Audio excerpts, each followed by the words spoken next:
신앙은 평생 한번 믿음을 가지면 고착되는 것은 아닙니다. 신앙은 유동적이라고 볼 수 있습니다. 유동성이 있습니다. 믿음이 좋다가도 믿음이 떨어질 때도 있고, 믿음이 약하다가도 믿음이 좋아질 수가 있고 견고해질 수가 있어요.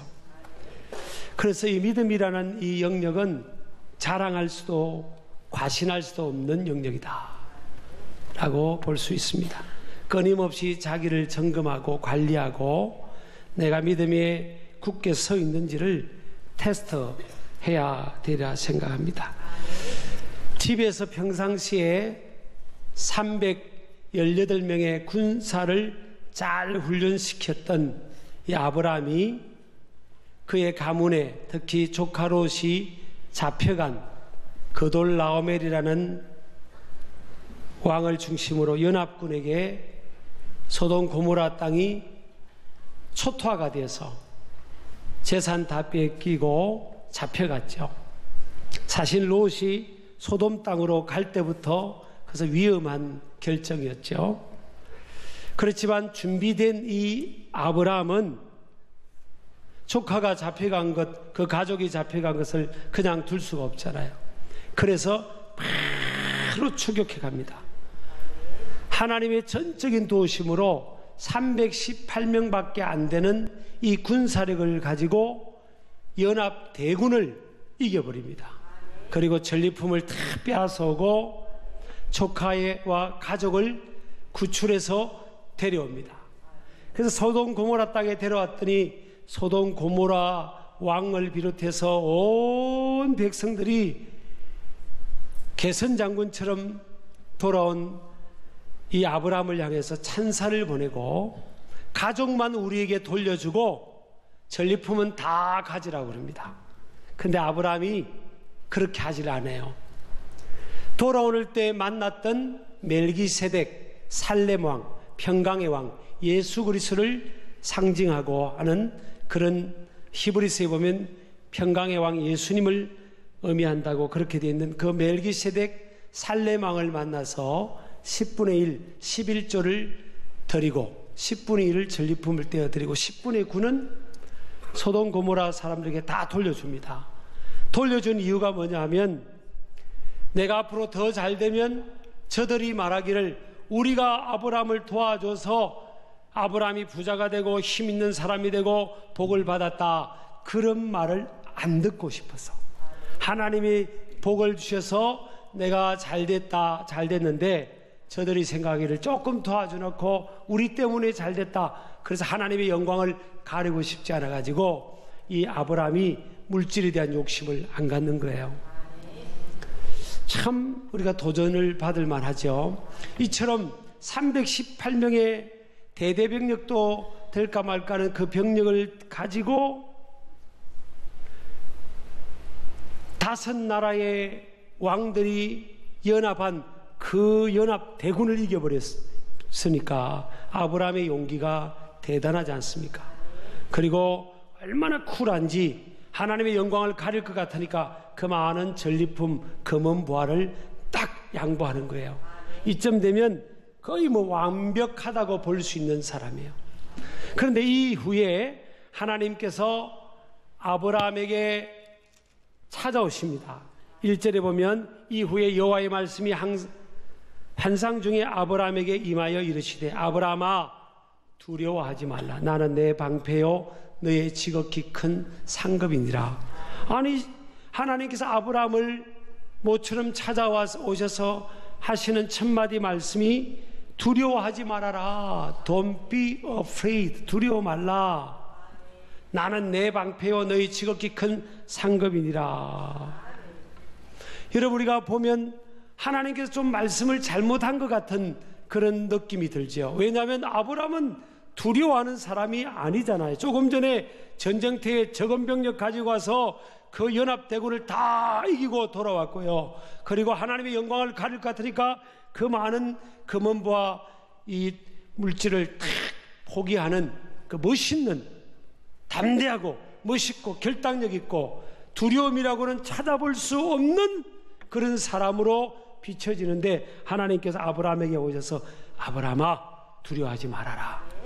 내가 너의 방패고 지극히 큰 너의 상급이다.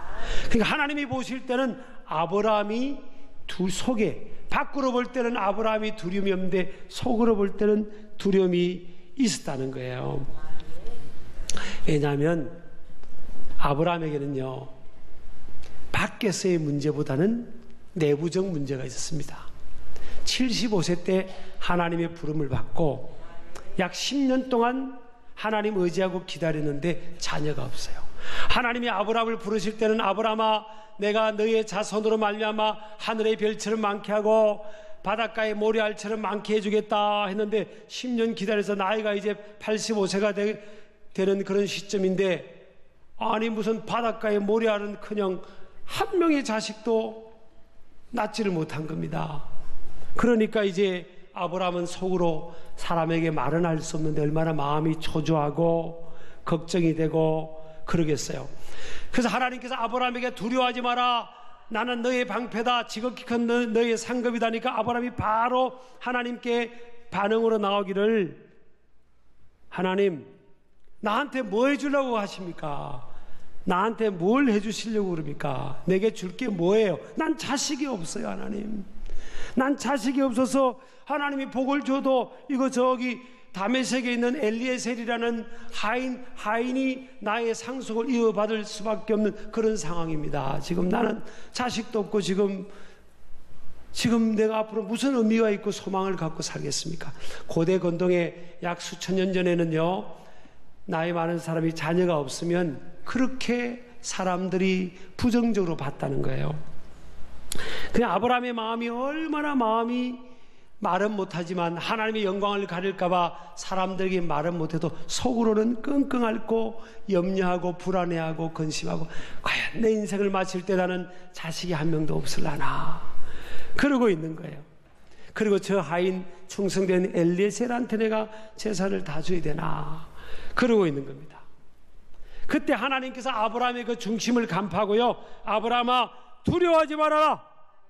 나는 너의 방패고 너의 지극히 큰 상급이다. 여러분 우리가 아브라함뿐만 아니라 요즘 우리 시대를 보면요 작년에 보면 아주 에너지가 넘치는 그런 시기를 정말 로맨틱하게 또 에너제틱하게 또 비전틱하게 요거는 제가 만든 단어입니다. 비전틱은 그렇게 막 신나게 젊음의 에너지를 발산하면서 살아가야 될 우리 이 땅의 청년들이 제가 조금 어두운 소식을 전하면 이름 뭐 더 잘 아시겠지만 작년 청년 실업률이 11.2% 이건 OECD 국가 1등입니다. 1등. 그리고 우리나라가 지금 젊은이들이 아기를 부부당 1.1입니다. 1.1.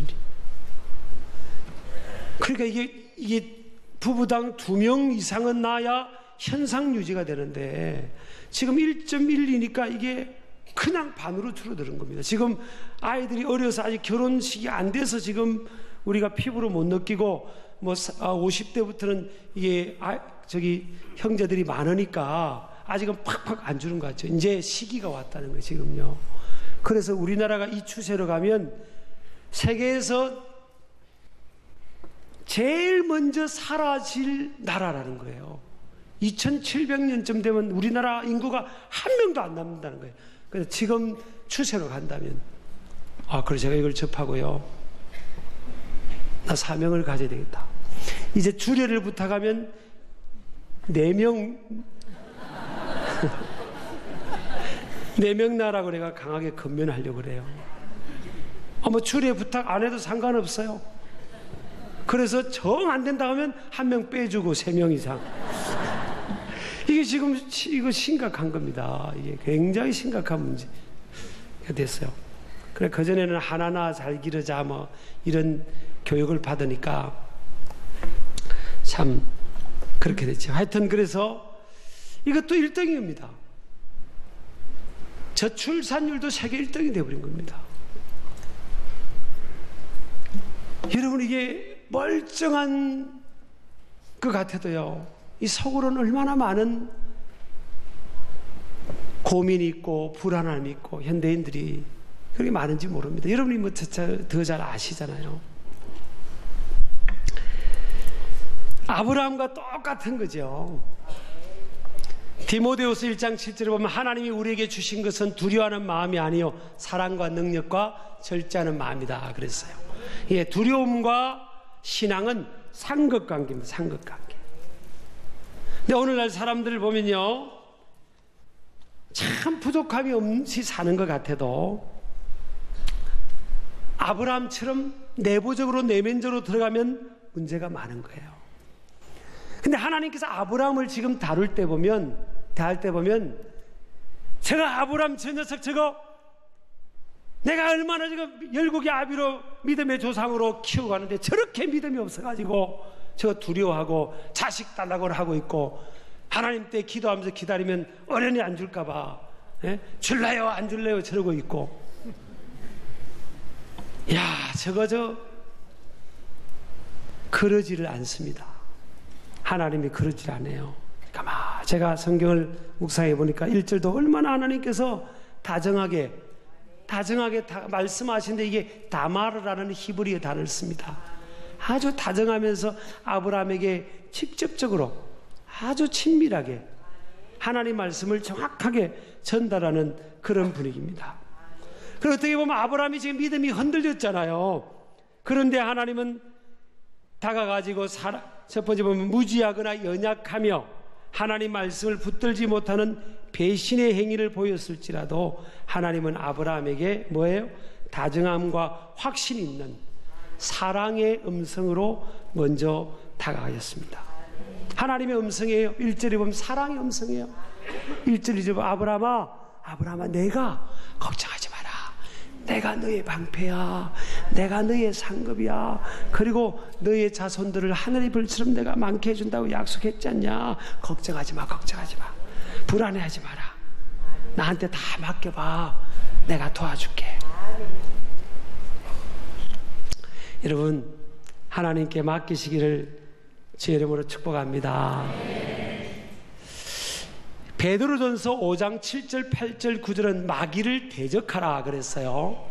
그런데 7절에 보면 너희 염려를 다 주께 맡기라 그럽니다. 그러니까 마귀를 언급하면서 염려라는 단어를 하나님께서 말씀을 통해 딱 앞에 언급을 합니다. 그러니까 마귀 역사는요, 불안, 염려, 두려움, 이런 것들을 통해서, 이런 감정들, 이런 생각을 통해 마귀가 침투해서 하나님의 백성들을 괴롭힌다는 거예요. 그래서 오늘 아브라함도 솔개를 내쫓았잖아요. 솔개는 영적으로 이게 마귀와 같은 거거든요. 여러분, 요한복음 10장 10절에 보면 도적이 온 것은 뭐예요? 죽이고 빼앗고 멸망시키려 했지만 예수님은 뭐예요? 내가 온 것은 양으로 생명을 얻게 하려 하심이라 그랬어요. 도적 마귀는 죽이고 빼앗고 멸망시키는 거예요.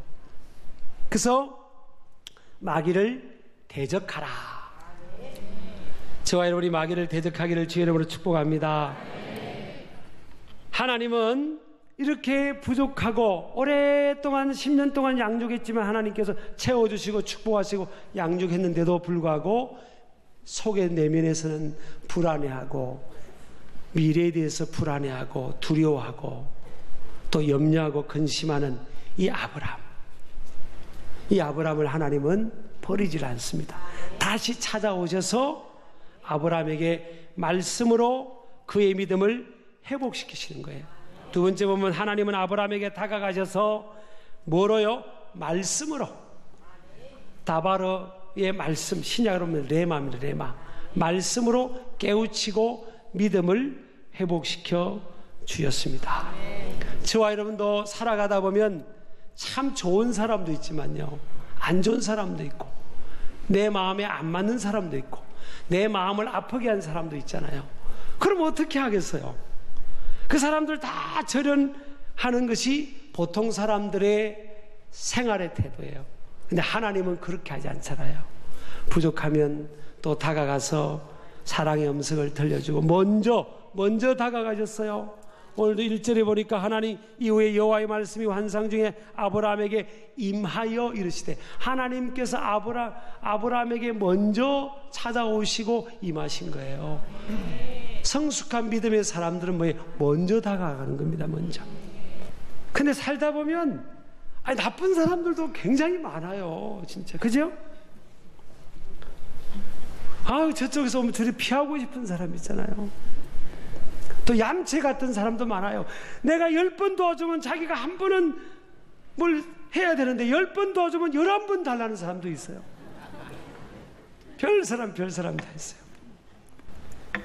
그래도 하나님께서 우리를 포기하지 않으셨잖아요. 하나님이 우리를 포기하지 않으셨어요. 그러니까 하나님의 마음으로 먼저 다가가서 사랑의 음성을 들려주는 것이 성숙한 믿음의 사람이다. 하나님의 사랑을 통해 우리가 도전을 받는 그런 것이라 생각하시길 축복합니다. 그래서 저나 여러분이요, 적을 만들면 안 됩니다. 이런 사람과 이렇게 덩지면 안 돼. 아유, 보기 싫어. 난 저 사람 때문에 교회 못 다녀. 아이고 저기로 또 이러시면 안 된다는 거예요. 이러시면 다 두루 붓는 겁니다. 다. 그럼 나중에요, 다 그게 내 삶의 축복의 축복, 그런 겁니다. 세 번째, 하나님은 격려와 위로, 축복, 소망의 말씀을 하셨죠. 아브라함에게 두려워하지 말아라 아브라함아 이랬지. 아이고 너 언제 철들래? 내 믿은 지가 몇 년 되는데 믿음이 그 모양 그 꼴이냐. 하나님이 아브라함에게 그렇게 말씀하지 않았잖아요. 여러분, 우리가요, 내 힘으로 산 것 같고 내가 좀 똑똑한 것 같아도 여러분, 천만의 말씀요, 사실요 모든 게 하나님의 은혜입니다. 저는 어떤 데 보면 기독교에 대해서, 교회에 대해서 오해를 하고, 교회가 우리나라에 해준 게 뭐 있냐, 기독교가 무슨 독교고 그런 부정적인, 정말 역사를 모르는 겁니다. 저는요, 교회가 우리나라를 일으켰죠. 사실은 교회가 없고 기독교가 없을 때, 빛의 예수님의 복음이 이 땅에 편만이 전거지지 않을 때 우리나라가 어떤 상황이었습니까? 외세 침입을 받고, 여러분, 지금도 여러분 핵이 터지든지 뭐가 전쟁이 일어나든지 해야 되는데, 그래도 하나님께서요 교회를 보시고, 오늘 하나님이 그랬잖아요. 내가 네 방패다 그랬잖아요. 우리 아멘 하시기 바랍니다. 우리나라에 이렇게 정치적으로 보면 사드를 더 설치하자 말자 그런 것부터 해서 하여튼 이렇게 정치적으로 이렇게 좀 이견이 있잖아요. 그 인생 사례가 다 이견이 있는 거예요. 근데 저는 정치적인 발언을 하는 게 아닙니다. 난 사드가 우리나라를 지켜준다고 생각하지 않습니다. 오해하지 마세요. 우리나라가 핵무기 가지고 있으면 우리나라 지켜줄 것 같아요? 그것 자체가 불신앙인 겁니다. 가질 수 있으면 가지면 좋지만, 어떤 역학 구도를 해야 되는데, 저는 그런 거는 전문가가 아니니까, 저는 목사입니다. 목회자는 하나님 말씀을 보는 거예요. 여호와가 뭐예요? 내 방패라 그러죠. 하나님이 우리의 방패예요. 하나님이 우리의 지극히 큰 상급인 거예요. 아까 우리 장로님, 전쟁은 하나님께 속했다는데 그거 성경이 말하는 말씀이에요. 맞습니다. 전쟁은 하나님께 속해 있죠. 인간의 생사복이 하나님의 손에 있는 겁니다. 아멘 하시기 바랍니다. 제가 핵무기 많이 가진 나라, 힘 있는 나라, 보니까요, 밤 9시 이후로는 나가지도 못합니다.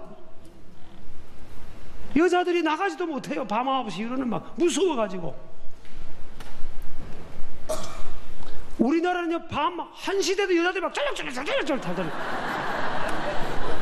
아니, 혁명의 행복이가 지금 터질지도 모르는데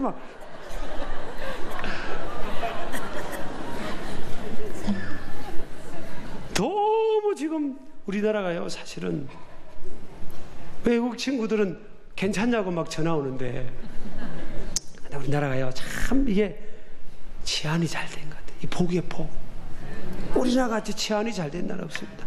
유럽 가면 여러분 9시 유럽 못 다닙니다. 뭐 어떻게 될지 몰라요. 지금 우리나라는 뭐 새벽 1시, 2시, 3시 막. 야, 진짜. 옛날에는요, 지하철 타면 소매치기도 많았고, 관광 가이드가 외국인 오면 조심하라고 우리나라 서울 소매치기 있다고 막. 요즘 그렇게 가이드 하는 어디 있습니까, 가이드? 근데 우리나라 그래도 참 법규도 잘 지켜 많이 좋아졌어요, 진짜. 저는 참 감사해요. 여러분, 제가 부끄러운 고백을 하나 더 하려합니다. 담임 목사를 너무 대단한 사람으로 보는데 제가요, 참 부끄러운 게 많아요. 어느 날 금요일 밤, 토요일 밤마다 제가 설교 준비 때문에 끙끙대니까 우리 아내가 하나님께 기도를 한 거예요. 하나님, 아니 좀 하나님 말씀을 우리 목사님한테 좀 빨리 주면 월요일날 화요일날 설교를 다 끝내나면 수목금도 얼마나 편안하게 잠도 자고 그럴 거 아니에요. 하나님, 진짜 진지하게 하나님께 기도를 했다는 거예요. 하나님, 좀 빨리 주세요 말씀을. 그랬더니 하나님의 응답 이미 줬다고 했다는 거예요. 이미 줬는데 내가 게을러 가지고 바쁘다는 핑계로 미리미리를 못하는 거예요. 맨날 금요일날 끙끙대고 맨날 토요일 끙끙대고 어떤 데는 막 토요일 막 새벽까지 막 그러고. 이번 주는 더한 겁니다. 이번 주는. 그러니까 토요일 어저께도 막 신방 다니고 막 그리고 이제 설교 준비가 부족해서 이제 밤에 하고 이제 새벽까지 이제 된 겁니다. 그런데 마지막 그 목장 모임에 그 성경 문제가 있잖아요.